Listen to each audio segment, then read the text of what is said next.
In those days, after every program, you gave your name. Mm-hmm. You are listening to Morning Melodies, your announcer, Andre Baruch. You have listened to whatever, your announcer, blah, blah, blah. Mm-hmm. And you did that 5, 6, 7 times a day, 6, 7 days a week. As a result, your name went out over the air, over a national network, constantly, for years on end. And people got to know your name. Today, the announcer is anonymous. And he makes more money because he can do a lot of things. Commercials, as an example. You can spot me on a commercial like that. Mm-hmm. And I do a lot of them, but not nearly as many if my voice and style were not so distinctive. Algeria Aflame. Algeria, a country aflame with the only shooting war in the world. Algeria, strategically dominating the southern shores of the Mediterranean. Algeria, where for every Frenchman there are 9 Muslims.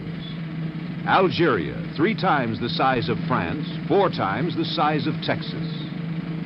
Algeria, where 400,000 French troops are pinned down by 25,000 rebels.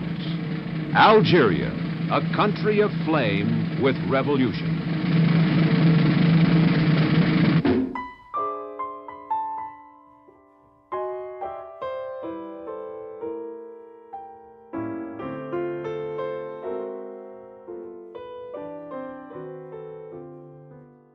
In October of 1957, Algeria was in the midst of a war for independence and control between France and the Algerian National Liberation Front.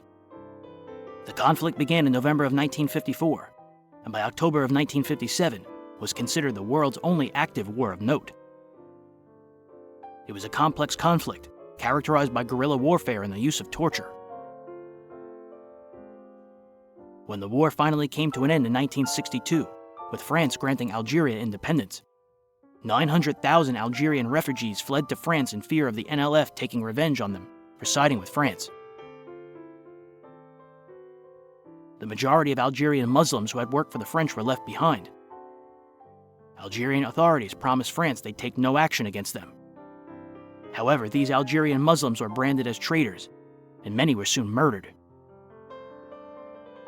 On October 14, 1957, at 10:30 p.m. Eastern Time, CBS Radio broadcast a documentary on the first 3 years of the conflict called Algeria Aflame.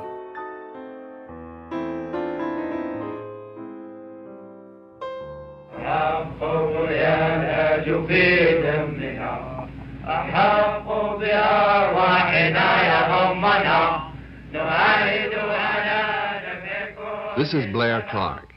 That song you hear is an Algerian song sung by rebels in the mountains near the Tunisian border.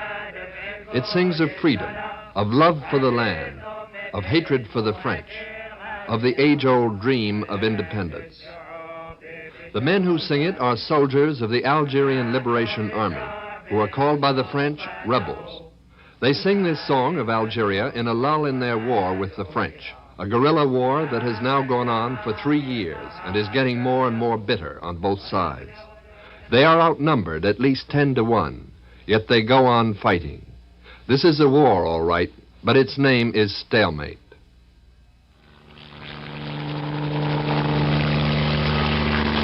This is David Schoenbrun reporting from an airstrip in the Algerian hills near the Tunisian frontier, deep in rebel territory. A Piper Cub is taking off to hunt for rebel bands hiding in these hills in one of the strangest wars I've ever covered. It's a kind of a giant fox hunt. In military terms, casualties here are very small. There's little direct combat.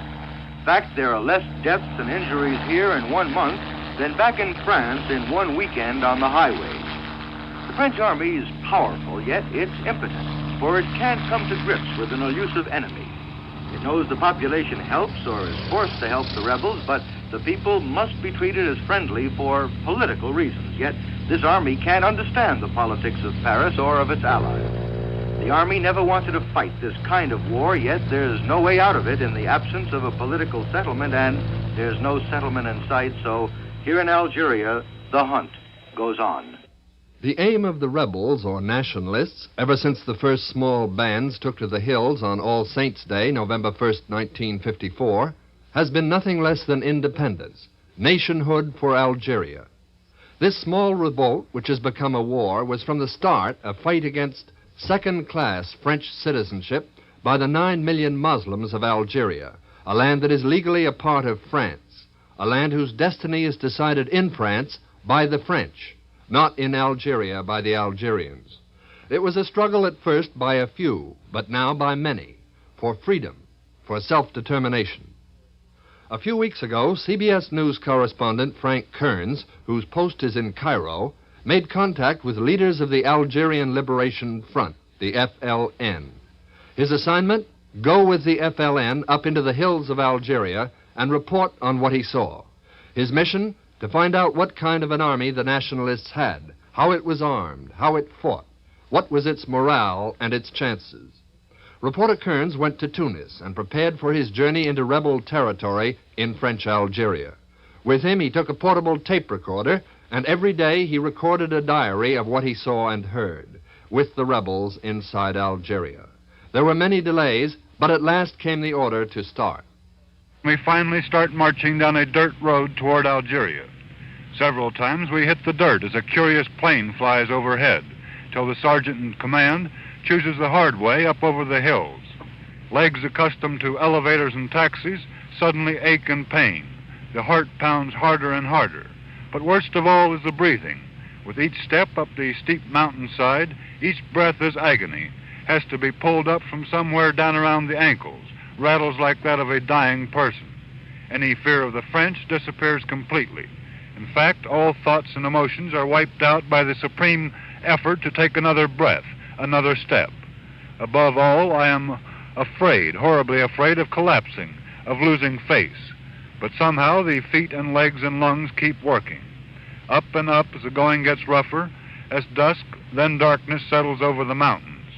The air is cool, even cold, but our clothes are still soaked and perspiration drips from our faces.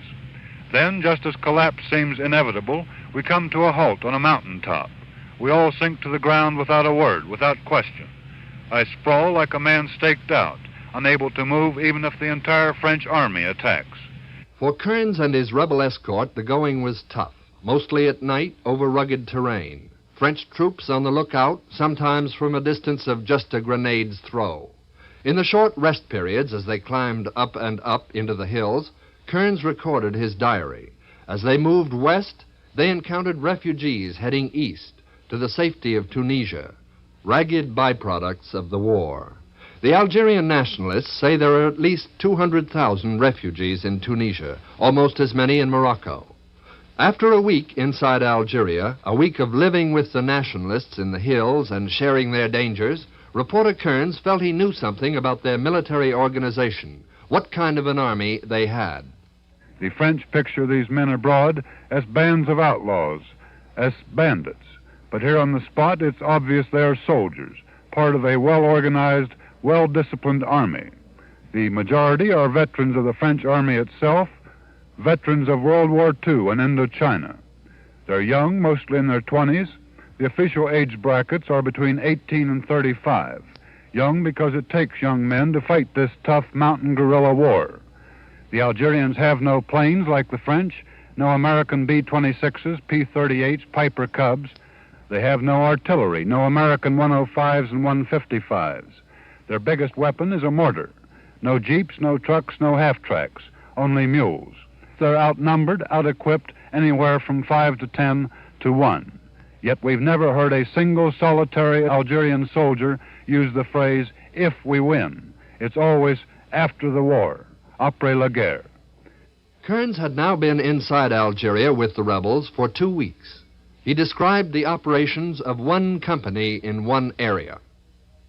Before the trouble, this area had about 4,000 people, mostly farmers.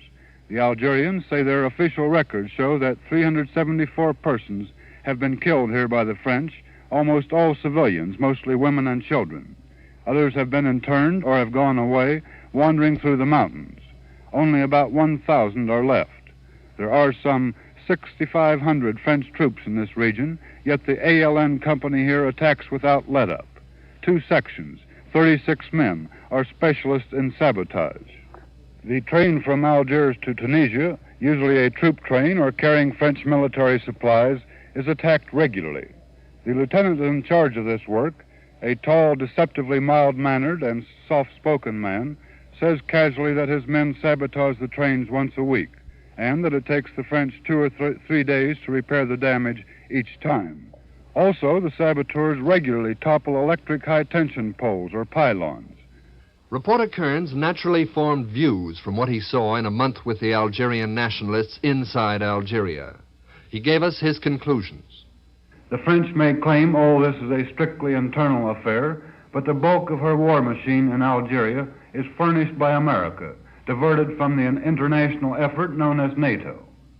The refugees pouring into Tunisia and Morocco are fast becoming an international problem which soon may become as big and difficult and tragic as the Palestine refugee problem. All the countries giving aid to Algeria lend further international color to the Algerian problem.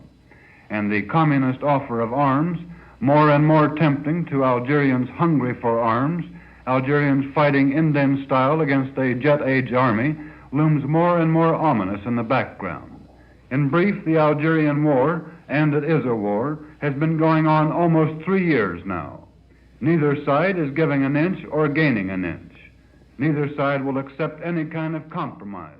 Neither side will give the other a way out.